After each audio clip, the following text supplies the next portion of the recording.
50 years ago this year, in 1973, Herbie Hancock released the groundbreaking Headhunters album on which you played drums.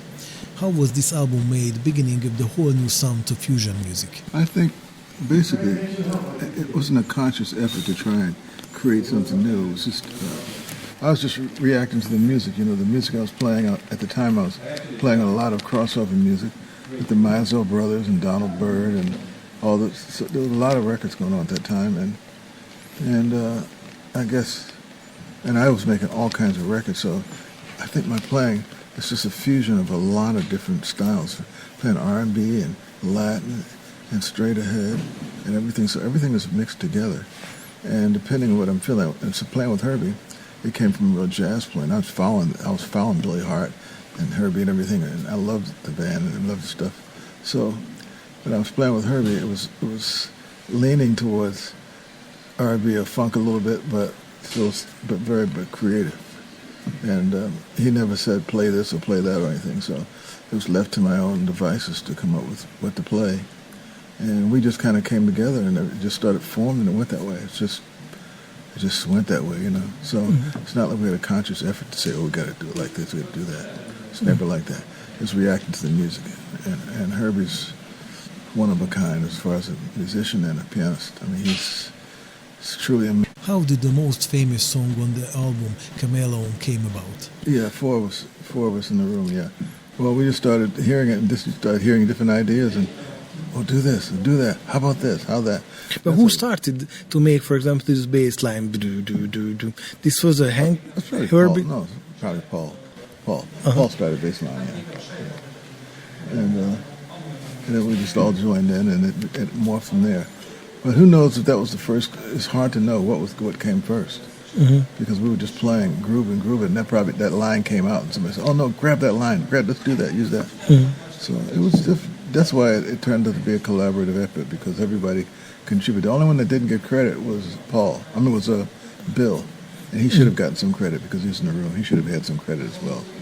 I felt it was wrong that he didn't get any credit, but it was a joint effort from everybody, adding to the pot. And once it gets going, like everybody starts saying, "Well, oh no, go here, no, but let's stay here, play that," you know. So it gets like that. That's the way you end up writing. Everybody contributes. It happens a lot. Today too. Yeah. Already on this album, your drums sounded very unique. How did this special drum sound develop? Well, first of all, the engineer Fred Cotero was a very, very, very good engineer who lived up in the Bay Area. He didn't work in Los Angeles, so he lived up there. And what makes a really good engineer is if they actually record the sound that they have rather than trying to change it, you know what I mean? So that's their first job. And he just pretty much took the sound that was there and used that sound and just enhanced that sound. But working in the studio is the most important thing is the sound when you're playing. It's one of the most important things, how the drums sound. And the engineer can make you or break you, but Fred Cotero is a great engineer, and he took the sound that we had and enhanced it, and it worked. But I had a lot of experience in the studios, even before coming to L.A., because when I was in Boston, I was working at a studio all the time recording, and so I was getting my chops really, really down. I was really understanding how to get good sounds and to play for sound rather than playing for volume. So I've always, started way back then.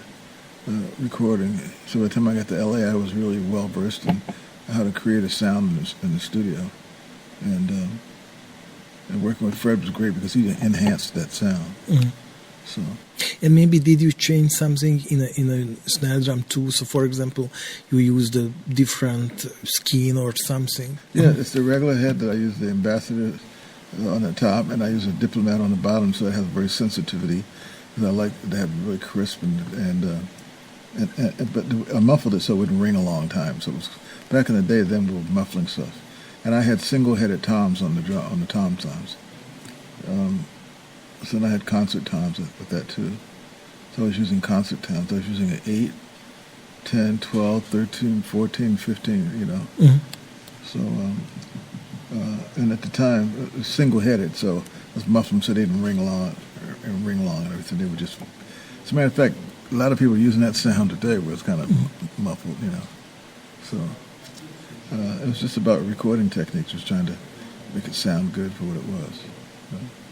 And you and Paul Jackson were a great rhythm section, the legendary rhythm section. Yeah. Sometime, did you make some own rehearse without the band? No, we didn't. We did not rehearse without the band, he and I, no. We just clicked. And Paul he sometimes felt that the downbeat was somewhere else. And he had the ability to play that way where it was really somewhere else for him. And it seemed like we were superimposed over it, but he always made able to make the changes where they were supposed to be. So he was a very unique player, full of ideas and always searching for new things, And he came out of an R&B, Oakland. He played a lot of R&B and stuff there, so he was very, very special bass player. And had you some special idea about how works together the drum and the bass? So did you talk about it, for example, the kick drum and the bass, how can work together or something? We didn't talk about it. We didn't talk about it. We just played, and you played what you felt. You played what you heard and played what you felt. And that's why Herbie took time to find the right players. When Billy Hart recommended me, who was his drummer for the NYDC band, and he knew me from a long time. He said, "Hey man, this guy is making a lot of records. He really can play." So Herbie tried me out, and he said, "That's it, you're in." And then he just went through the process of listening to different bass players, and we were there. We would play with bass players together until he found Paul, and that was it. When you heard Paul, that was the magic. And so Herbie made those choices. He had it in his head. He knew that was going to work, and so he knew it was going to be different than the band that he had before, fresh. So that's what he was looking for, and he just let it happen. He didn't try and mold it or anything like that. He let it happen, and he played in it, and it was just so much fun to do. And I dedicated my life to working on that project, and I didn't work with anything else during that time. I just made just hung out and worked and worked on that record, put everything I had into that with him. So that's what it was about. Very little talk, more just feel and listen and be instinctive and play from the heart. Just play everything you have. That's it. As a child, how did you start playing the drum, and how did your career develop later? 7, playing drums in elementary school. Futai was a product of public music education. The music education was free. And I played drums. All I had was a drum pad and a book and some sticks. But I practiced, and then I practiced every day, and then I was in the orchestra. They had a school orchestra in elementary school. So I was in the orchestra, and I played mostly classical music, And then as time went on, I kind of became interested in listening to R&B and pop records and seeing shows. A lot of bands came through Atlantic City, and I got to see Motown Revue with Stevie Wonder and stuff like that. And so I started listening to all kinds of music, and I got interested in the drums when I saw that, playing the drum set. But I didn't have a drum set, so I didn't own a drum set, and I didn't have a chance to really practice the drum set. So I ended up playing in a school dance band, but I didn't have a drum set, so I couldn't play. But the guy that was supposed to play got sick, so I used his drums and played. Somebody heard me playing, and I hadn't practiced anything. I just saw it and knew how to keep time. And a local musician who did a lot of, what do you call them, just weddings and bar mitzvahs and this and that and the others, called me and said, "I want you to play with me." He said, "If you don't need drums," he said, "Well, I'll take you by," because there's another musician that said, "If I needed drums, I can come by and borrow stuff of his." He was a professional drummer.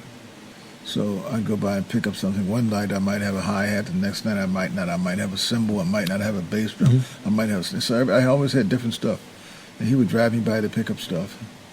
And it was a good experience for me to do that. So then I started putting things together in the school, putting the snare drum in this and start practicing the drum set. And then I go to the store, this music store, named Irv's Drum Shop, and I start playing in the store, going there, just fooling around. So after about a year, he said to me, "Hey, man, why don't you just take that gretsch set home and pay me as you can when you can?" Because I didn't have enough money. He said, "Just pay me as you can." Of course, I paid him all the money. And then shortly after that, I graduated from high school, and I went to college, you know. Mm-hmm. And I took the drums there, and after being there a little while, I traded them in for another set of a Ludwig set. The first set was a Gretsch set.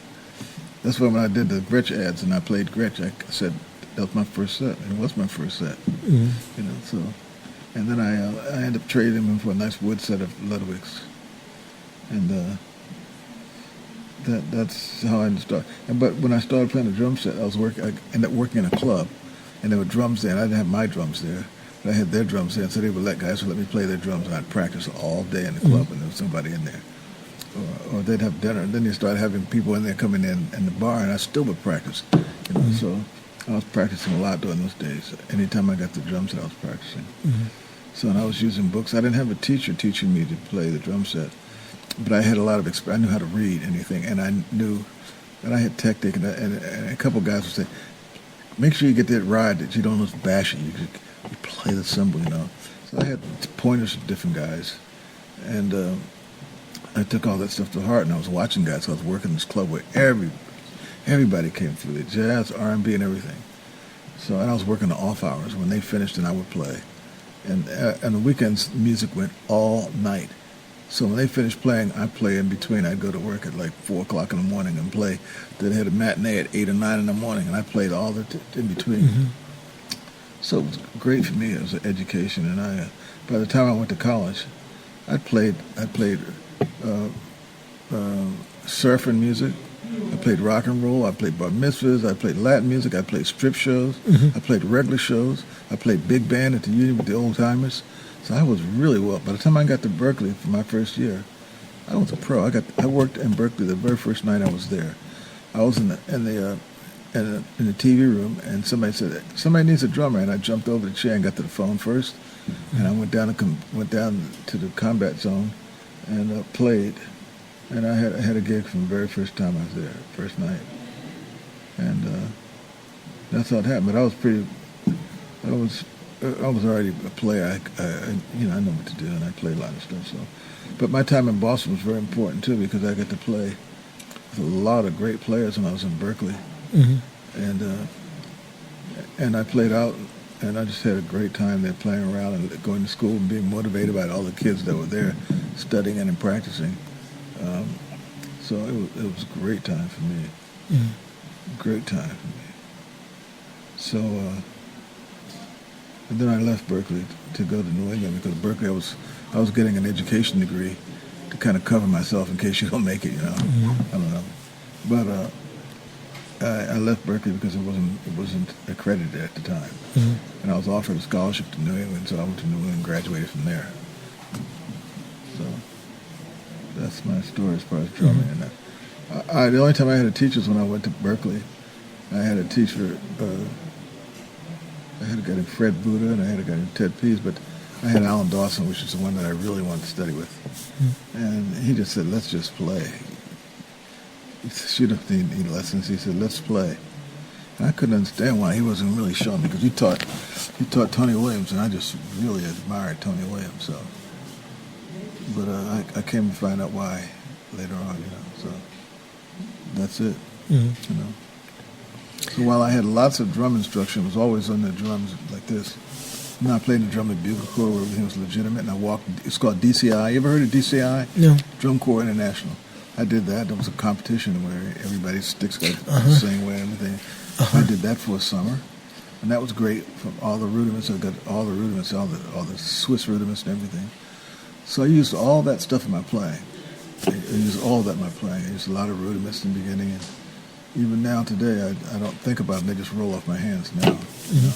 And I don't think of it like that. But I use a rudiment in order to get to do some things that I might have to use double sticking on here like that, or you know, it just comes naturally now. I don't think, I'm going to play a paradiddle, I'm going to play a double stick this, or or Swiss flam. I don't think like that anymore. Mm-hmm. You know?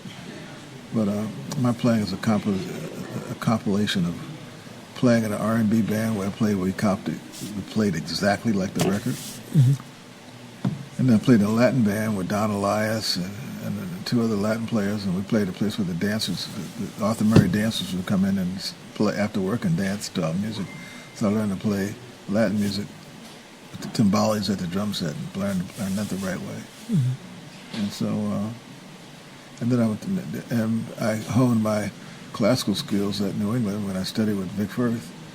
And I had played legit in orchestra, and I played all state when I was in high school. So when I got there, I just honed it, to the point where by the time I got to L.A., which was my goal, to play studios, I was very, very ready. Mm-hmm. So much so that probably the first 2 or 3 years, I didn't even play drums. Everybody only hired me as a percussion. I was playing percussion, and vibes and bells and timpani and all that stuff. So it was a good thing everything worked out for me in an amazing way. It's like I was very fortunate, man. I don't know, it's just God was looking over me, just taking care of me, leading me in the right things to go and do it. Everything just added up. Mm-hmm. Everything added up. So I didn't do anything as silly. I never thought of any job as being too silly or too simple. Whatever the job was, I did it exactly the best I possibly could for what it was. I worked with guys like Tiny Tim, where, tiptoe through the tulips. I did everything, and I loved everything. So, and then as I got to be, went from percussion over to drums and combination, and then playing almost all drums, I could appreciate all kinds of music. That's why my resume has me playing. I've been on country westerns, I've been on movies, I've been on TV and jingles, and then R&B records, pop records, jazz records, fusion records. I mean, and everything. It didn't matter to me. Mm-hmm. And that's what I'm probably most proud of. And it's just, it's fate that I end up being a co-writer on a song called Chameleon, because everybody started calling me a chameleon, and my band is called the Chameleon Band. And because we play different things, we play a lot of different things. So it was just, you see, things just happen. Mm-hmm.